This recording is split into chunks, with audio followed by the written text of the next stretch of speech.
Hello there, welcome to Fully Painted. Today I'm gonna show you how I painted these hot red orcs. There's gonna be red armor, some green skin, some weathering and some freehand. So pack up your brushes, we're going to the lab.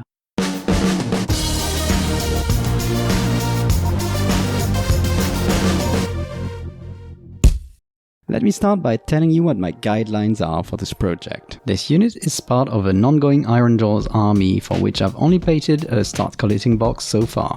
And this is the start of the second one. The theme for this army is sports team. Basically, they all think they are playing a game called Get the Skull, where your team has to take more skulls than the enemy team. In their grand delusion, they are convinced that the other team, i.e. their victims, are playing willingly. Anyway, they call themselves the Gurgrunters and therefore have a lot of pigs iconography going. The goal is to paint this army at a display level quality, so I spent a long time on them, especially on the armor, the skin and the freehand. I don't expect anyone to follow this recipe to the letter, but you're still free to jump off this train at any time. Anyways, let's get painting and we're gonna start with... For the armor, I'm gonna use the airbrush quite a bit because it's gonna give me a solid base to go from. If you don't have one, I recommend doing a zenithal with a brown and a red can. Here, to make my shadows interesting, I first base coat the models in olive green before spraying white ink from above. With that pre-shade done, I simply apply nice thin coats of a mix of red ink with Chimera's The Red, which is my favorite red paint, like no contest. After that, I painted the skin, which I'll show you later. But that's mostly because I wanted to airbrush some reddish brown from below on both the skin and the armor to push up the shadows. Efficiency. To highlight the armor, I first wait to do the freehand, so it serves both as a highlight and as weathering. Efficiency. I do a first pass with just Chimera the Red on spots that are facing the light, like the shoulders and helmets, before adding some pale flesh to it for a final highlight on smaller surfaces. Each time I do those highlights by making a lot of lines and squiggles to add texture as well. Efficiency!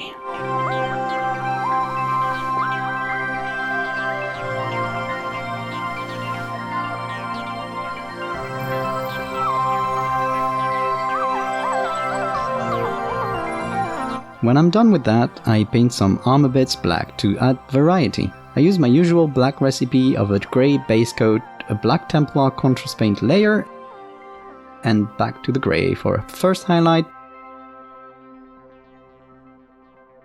before adding off-white for a second highlight. And that's it for now for the armor. We'll get back to it later on, but first we gotta do... Having painted a lot of lizard skin before doing the orcs, I was really looking forward to giving this my all. Sigmar's tutorial on orc skin was a lot of help on this one. I also used my 3-step layering technique to help me with light placements and getting a strong start to the skin.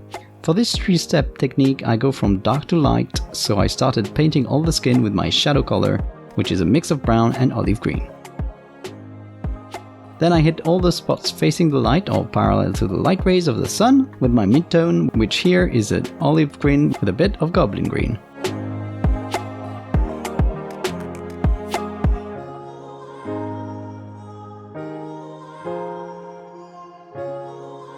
The third step is to paint all the light facing spots with my highlight color, which here is a pure goblin green.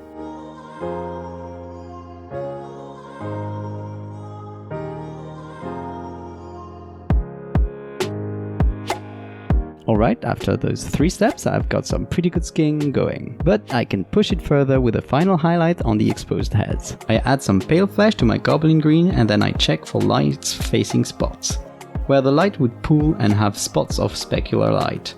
Through cheeks, the bridge of the nose and eyebrows.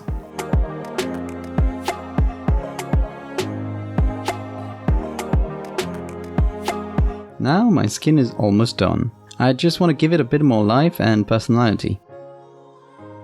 First, I put some flesh colors on area where the skin would be quite thin, like elbows, lips, ears and around the eyes. I also put some black spots randomly to make it look like beauty spots. And that's the skin done. Time to go back to the armor for some As I mentioned in the beginning, the goal is to have my orcs look like a sports team, so I want to add freehand to the armor to sell that idea. I looked up some American football teams as well as some Blood Bowl teams to get some inspiration, and in the end I figured that I would do a big number on each model's shoulders and then just simple triangles and lines for the rest. The lines are quite simple to do. For the triangles I started with lines to get the correct placement, before widening the shapes until I get my triangles.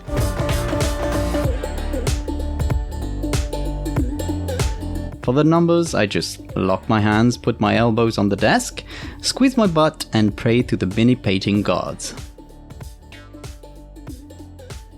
I wanted all of these to be white, so I first traced them with a grey. I made sure it was diluted enough to flow off the brush easily. Once that was done for every model, I added some white to my grey to highlight all that freehand, trying to make sure to line up the highlight with the ones on the armor. I also decided to do some freehand on the banner. For this, I needed a logo for my Gurgrunters. I knew the symbol would be a boar, so I looked online for some cool logos, and I found this one that I really liked, as it felt very much like the logo of an American football team, which it might very well be, I haven't looked it up. That freehand is a lot more tricky to do because I'm no illustrator, so I tried to simplify the process. I first started drawing the general diamond shape of the boar's head before adding the top of the triangle behind it.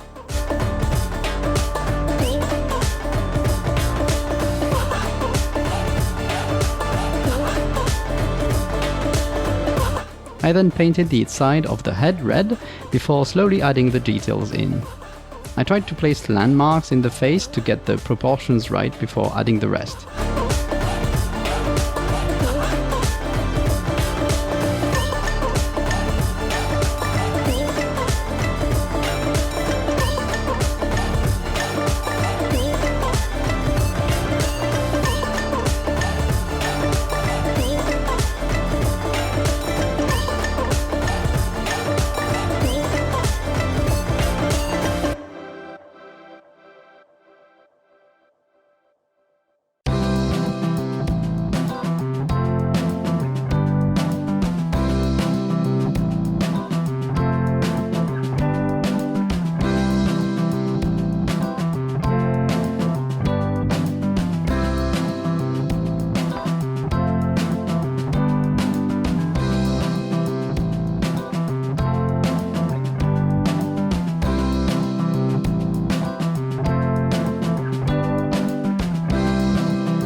After that, it's just a back and forth between all the colors to get it where I want.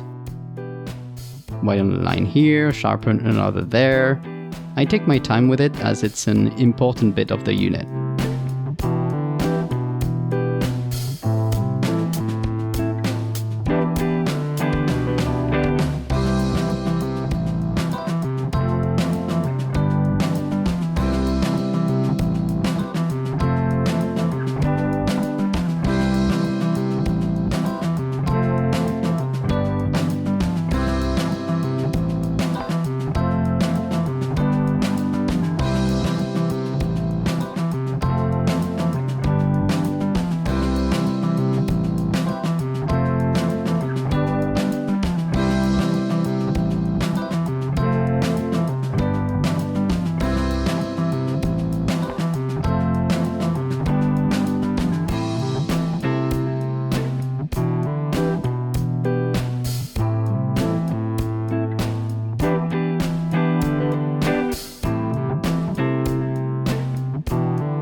Once I'm satisfied with the drawing, I highlight it a bit and I shoot some dark transparent paint upwards to add some shadows as well.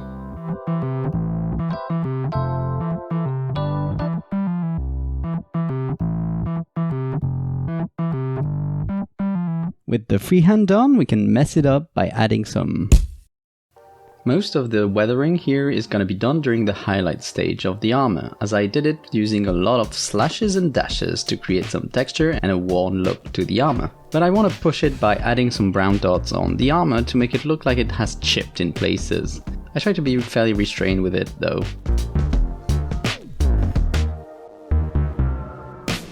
For spots that are high up on the miniature, like head and shoulders, I also traced lines under the brown dots with my red highlight color to give them some volume.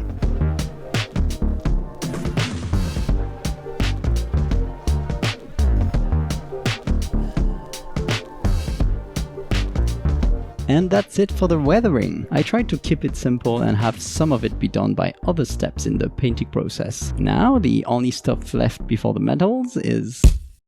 Since I have two strongly saturated colors on my models, I want the rest to be fairly neutral. So I'm gonna use lots of brown. Usually for army painting we try to limit the amount of color we use.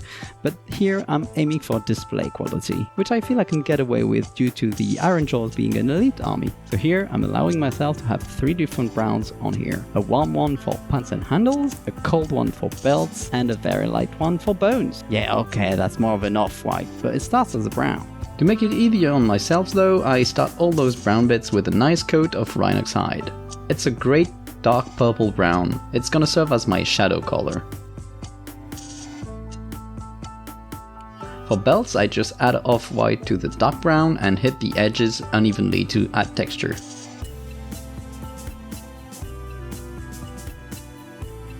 For the pants I do a layer of an orangish brown on all the bits that are parallel to the light rays, before doing a final highlight with a more yellowish brown on the bits directly hit by the light. For bones and the drums I use a lighter earthy tone as my shadow color and go up to off-white for the highlight. I apply them in the same manner.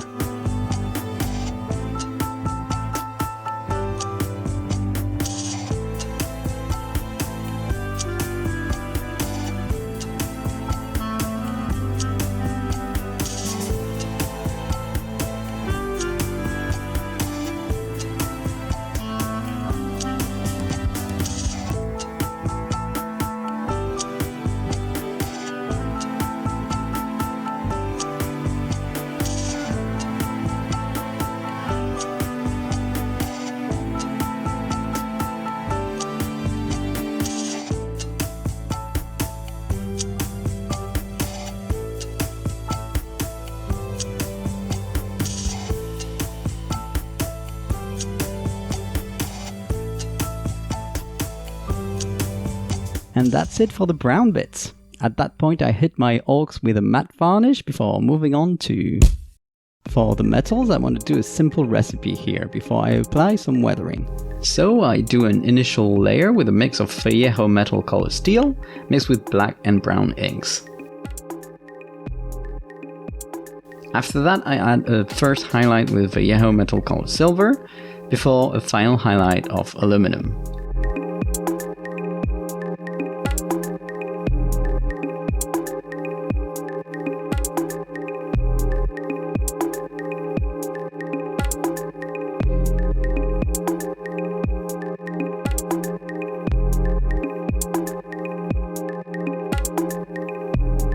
And that's a good and simple steel recipe, but the orcs don't really take care of their stuff, so we're gonna dirty it down a bit.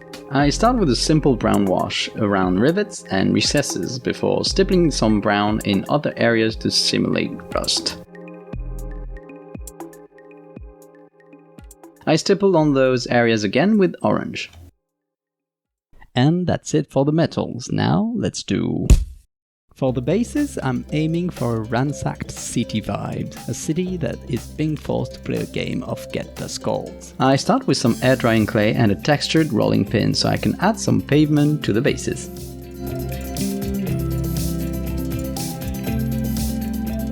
I put some texture paste on the sides to blend it all before adding some debris.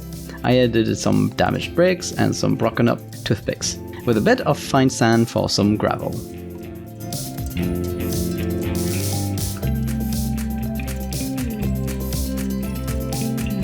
I prime the whole thing grey and do a quick dry brush of light grey before doing a coat of brown contrast paint.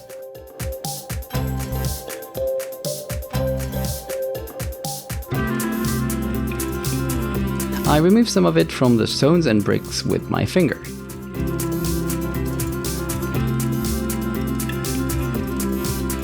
I dry brush the dirt and gravel with some light brown and paint the bricks and broken wood with contrast paints before adding some off-white to these for some highlight.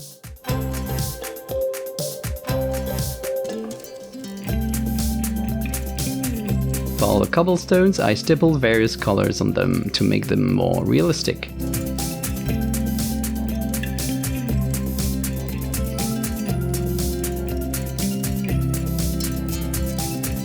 I then do a glaze of Griff Charger Grey on them to bring it all together. After some green washed, I paint them in black to finish the base. And that's it for these orcs. I'm quite happy with the result, although I do feel there might be a way to paint them faster. But I don't really need to think about that because that's all the Ardboyz I need. I really dig the look of their red armor and how well it contrasts with their green skin. These guys took me about a month to paint. It's a long time, but as I mentioned, I'm aiming more towards a display level quality, so I'm fine with that. Anyways, that's it for this video. I hope you found it useful and that it made you want to stick around for the next one. But in the meantime, I have a lesson on space combat yodeling. So until then, I hope you stay adventurous and that you keep painting, because painting is cool.